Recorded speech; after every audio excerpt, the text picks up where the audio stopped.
नमस्कार मित्रों।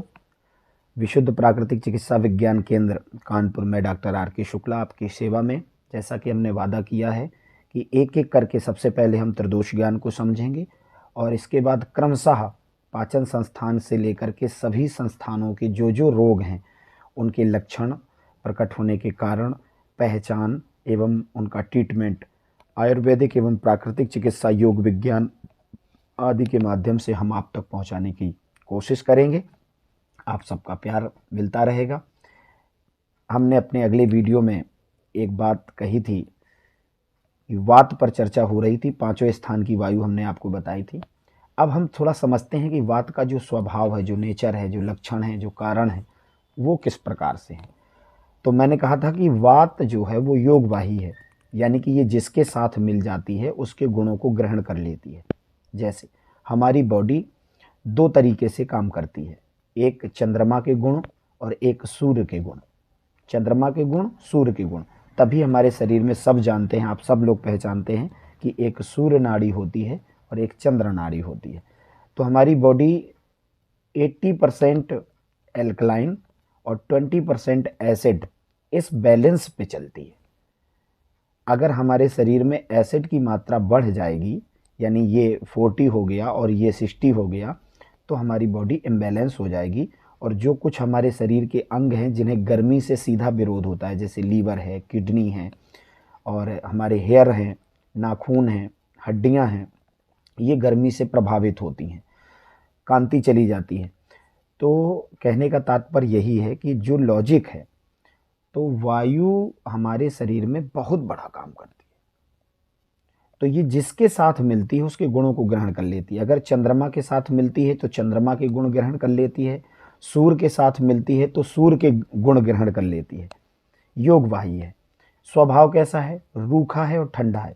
अगर अचानक से शरीर में ठंडक बढ़ने लगे, अचानक शरीर में रूखापन बढ़ने लगे, अचानक शरीर में जल्दबाजी आ जाए, पहले वो व्यक्ति बड़ा सावधान रहता था, बड़े सुरक्षित तरीके से काम किया करता था, लेकिन अब अचानक से उसके अंदर चलता आ गई है, बड़ी जल्दबाजी आ गई है, तो इसका तात्पर्य है कि उसके शरीर में वायु इम्बैलेंस हो गई है और उसकी वायु को जैसे ही सेट करेंगे वो अपने आप ठीक होने लगेगा। स्वभाव से चंचल है, नर्म है, हल्की है, बहुत वजन नहीं है, इसमें हल्कापन आ जाता है। जैसे किसी पेशेंट में वायु रोग आते हैं तो उसकी बात में और उसके काम में बड़ा हल्कापन आपको नजर आएगा। क्षणे रुष्टा क्षणे तुष्टा, क्षण में गुस्सा हो जाना, क्षण में प्रसन्न हो जाना, बड़ी धार्मिकता की बातें करना, एक अंदर से डर खुद पैदा करना और दूसरे के मन में पैदा करना, ऐसे हल्कापन उसमें आ जाता है। कहते हैं वायु एक ऐसी स्थिति है जिससे शरीर का जीना संभव हो पाता है। एक सूत्र हमारे ऋषियों ने जो दिया है कि शरीर में वात, पित्त, कफ ये तीनों निवास करते हैं, लेकिन वायु सबसे प्रधान है, मुख्य है। वो कारण क्या है? वो कारण ये है, आयुर्वेद ये कहता है कि पित्त लंगड़ा है, कफ लंगड़ा है, वायु ही गतिवान है। यानी कि पित्त को और कफ को कहाँ, कब, कैसे ले जाना है, कहाँ क्या करना है, ये वायु हमारे शरीर में निर्धारित करती है। सूत्र है पित्त पंगु कफा पंगु, पित्त पंगु कफा पंगु, पंगवो मल धातवः, वायुना यत्र नीयन्ते तत्र गच्छति मेघवत। पित्त लंगड़ा है, कफ लंगड़ा है, वायु इन्हें जहाँ ले जाती है, जैसे ले जाती है, ये वहाँ चले जाते हैं। जैसे आसमान में बादल होते हैं, लेकिन हवाएं जब तेज चलती हैं तो बादल अपने आप दूसरे स्थान की ओर चले जाते हैं। तो हमारे शरीर में जो कुछ भी हो रहा है वो वात कर रही है। अब बात ये आती है कि जब संपूर्ण शरीर हमारा वात से निर्भर है, वात के आधारित है, तो ये बिगड़ता क्यों है? बिगड़ने का कारण बताएं।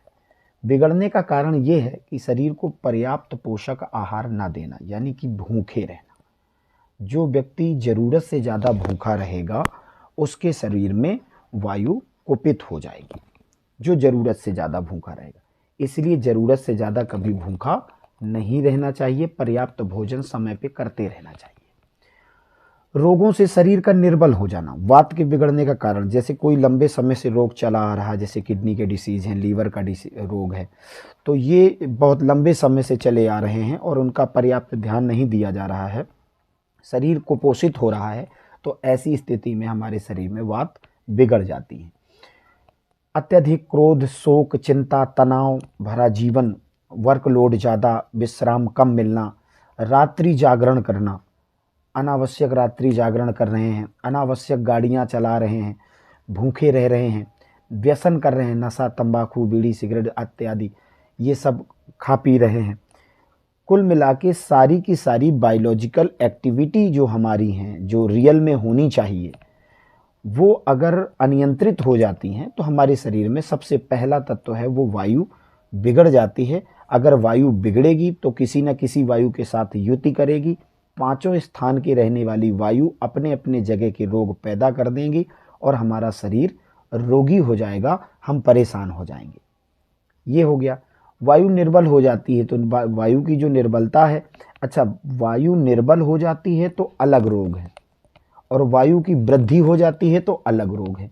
अब आपको बता दें कि वात रोग तो है, हमें वात रोग प्रताड़ित कर रहा है, परेशान कर रहा है, लेकिन जहां दर्द है, जहां दर्द है और वहां हम वायु का डायग्नोज कर लेते हैं, वायु का ट्रीटमेंट देने लगते हैं। अगर बॉडी पेन है, बॉडी में दर्द हो रहा है कहीं ना कहीं, तो इसका तात्पर्य है कि शरीर में वायु निर्बल हो गई है, कमजोर हो गई है।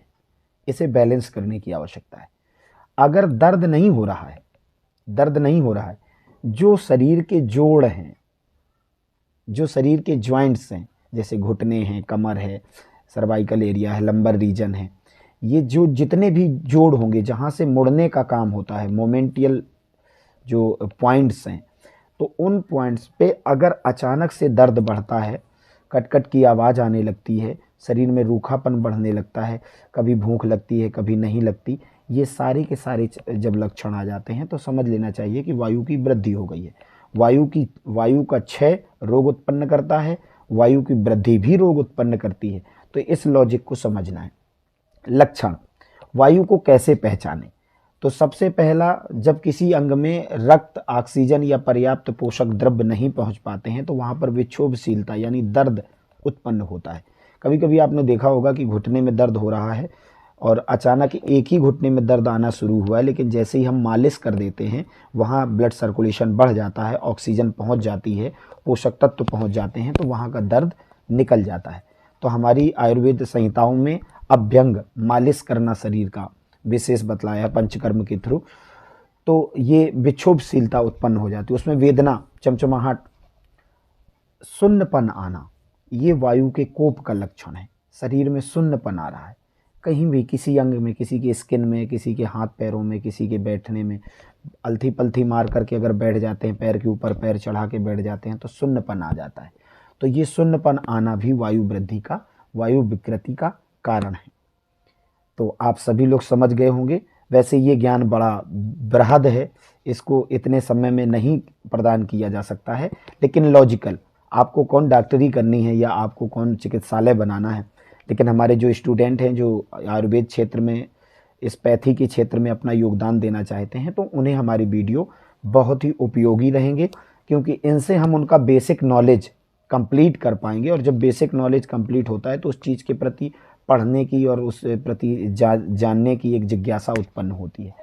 तो इसकी चिकित्सा, वात रोग की चिकित्सा हम आपको इसी वीडियो में बताए दे रहे हैं।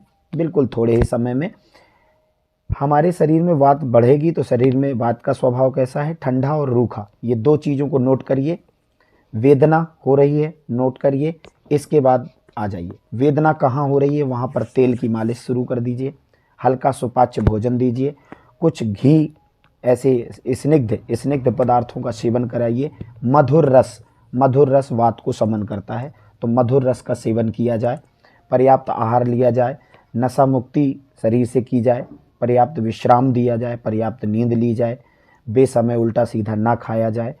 इस तरीके से हम अपने शरीर में वायु को बैलेंस कर सकते हैं।